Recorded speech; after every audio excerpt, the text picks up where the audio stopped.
Halo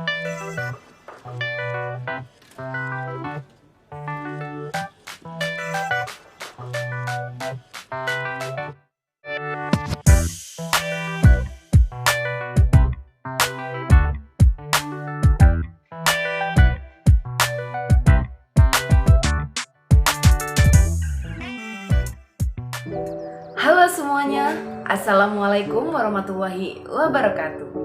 Gimana nih kabarnya hari ini? Sudah siap belajar? Sudah siap belum? Tentunya sudah siap dong. Nah, perkenalkan kami dari kelompok 7 yang beranggotakan saya sendiri, Mustika dengan NIM 210533162, Tiara Mahardika dengan NIM 210531091, dan Leoni dengan NIM 210535151. Nah, di sini kita akan belajar bareng tentang metode pembelajaran ceramah. Disimak sampai habis ya teman-teman. Halo semuanya, di kali ini saya sebagai pemateri pertama akan menjelaskan mengenai makna ataupun pengertian dari metode pembelajaran ceramah. Sebelum kita masuk kepada metode pembelajaran ceramah, kita harus tahu apa itu metode. Yang pertama, dikutip dari Kamus Besar Bahasa Indonesia, metode merupakan cara kerja yang mempunyai sistem dalam memudahkan pelaksanaan dari suatu kegiatan untuk mencapai suatu tujuan tertentu. Jadi, menurut KBBI, metode itu merupakan sebuah cara kerja untuk mencapai suatu tujuan tertentu.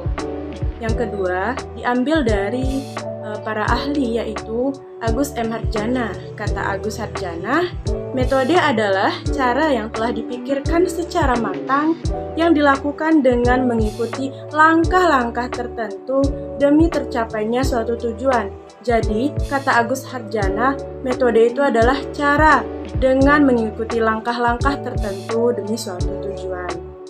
Jadi, dapat ditarik kesimpulan bahwasannya metode pembelajaran merupakan suatu proses atau cara yang digunakan oleh tenaga pendidik yaitu guru dalam melakukan sebuah proses pembelajaran atau dalam menyampaikan ataupun dalam mengimplementasikan materi kepada peserta didik yaitu siswa secara sistematis agar dapat berinteraksi dengan siswa demi mencapai suatu tujuan pembelajaran yang telah ditentukan. Secara singkatnya, metode pembelajaran ialah suatu cara untuk menyampaikan informasi pengetahuan dari guru kepada siswa. Digunakan oleh guru terdapat berbagai macam metode, seperti metode ceramah, metode tanya jawab, diskusi, simulasi, metode laboratorium, dan masih banyak lagi metode-metode lainnya.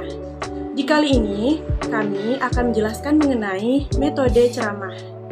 Seperti yang kita ketahui bahwasanya ceramah merupakan suatu keterampilan berbahasa ataupun berbicara satu arah dari guru kepada siswa.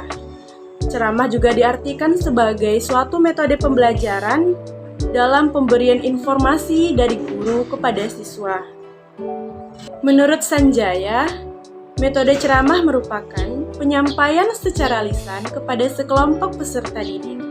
Dan menurut Rusdiana, metode ceramah merupakan penjelasan lisan oleh guru secara langsung di hadapan siswanya.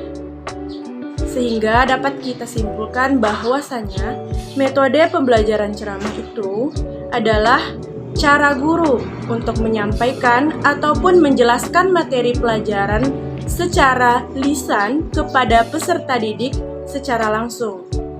Jadi, sebagai guru dalam mengimplementasikan ataupun menggunakan metode ceramah ini dalam pembelajarannya, guru harus mampu berbicara atau berbahasa dengan baik agar dalam penyampaian sebuah materi tersebut dapat tersampaikan dengan maksimal, efektif, dan efisien, sehingga para siswanya dapat menerima pelajaran dengan baik. Konsep awal dari metode pembelajaran ceramah dari saya. Selanjutnya akan dijelaskan oleh pemateri kedua.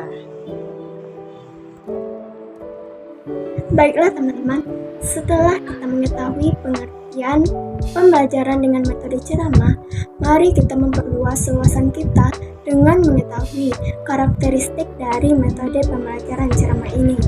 Nah, karakteristik dari metode ceramah ini terdiri dari 4, yaitu yang pertama, metode ceramah digunakan apabila proses pembelajaran yang dilakukan lebih bersifat pemberian informasi berupa fakta atau konsep-konsep sederhana. Yang kedua, proses pembelajarannya dilakukan secara klasikal dengan jumlah siswa yang relatif lebih banyak. Yang ketiga, biasanya penggunaan metode ceramah lebih bersifat monoton. Guru lebih banyak berbicara. Oleh karena itu, perlu ada variasi-variasi, terutama gaya dan seni guru dalam berbicara, seperti intonasi, improvisasi, semangat, dan isi pesan yang disampaikan harus benar-benar diminati oleh siswa. Nah, di samping itu, variasi dapat dilakukan dengan cara meningkatkan interaksi antara siswa dengan guru maupun antara siswa dengan siswa. Dalam hal ini, guru harus dapat memvariasikan dengan tanya jawab atau dengan dialog, sehingga siswa tidak merasa jenuh hanya mendengarkan saja. Nah, yang terakhir yang keempat, dalam prosesnya perlu adanya dukungan kondisi yang efektif dari guru, seperti suasana emosional yang dapat membangkitkan motivasi dan perhatian dari siswa selama mendengarkan ceramah guru. Nah, gimana nih teman-teman dengan penyampaian materi dari rekan-rekan saya tadi? Nah, di sini saya akan melanjutkan kembali dengan materi kelebihan dan kekurangan dari metode pembelajaran ceramah. Nah, tadi sudah dijelaskan oleh rekan saya bahwa metode ceramah itu adalah guru menyampaikan materi dan informasi kepada siswa. Siswa di sini hanya mencatat dan mendengarkan apa yang disampaikan oleh guru, poin-poin penting yang disampaikan oleh guru. Nah, di sini terdapat kelebihan dari penerapan metode pembelajaran ceramah. Yang pertama, pembelajaran lebih singkat atau bisa dikatakan relatif singkat karena tersedianya sarana dan prasarana. Artinya, metode ceramah ini tidak membutuhkan terlalu banyak waktu untuk mencari sarana dan prasarananya. Cukup dengan memahami materi dan menyampaikannya kepada siswa. Selain memiliki kelebihan, ternyata metode pembelajaran ceramah itu memiliki beberapa kekurangan. Nah, salah satunya adalah pembelajaran di kelas itu menjadi lebih pasif. Kenapa hal ini bisa terjadi? Nah, dikarenakan dalam metode pembelajaran ceramah, guru itu dituntut lebih aktif daripada siswa. Nah, sehingga metode pembelajaran ini menjadi lebih pasif. Siswa di sini lebih memperhatikan guru. Mereka kurang mengeksplorasi tentang materi yang disampaikan. Nah, selain itu, selain membuat pembelajaran lebih pasif, ternyata jika guru itu tidak menguasai materi atau tidak menguasai inti dari pembelajaran, maka dikatakan bahwa penerapan metode pembelajaran ceramah itu tidak efektif. Kenapa? Karena semua materi, semua penjelasan, dan semua konsep-konsep dasar itu memang dari guru yang akan disampaikan kepada siswa.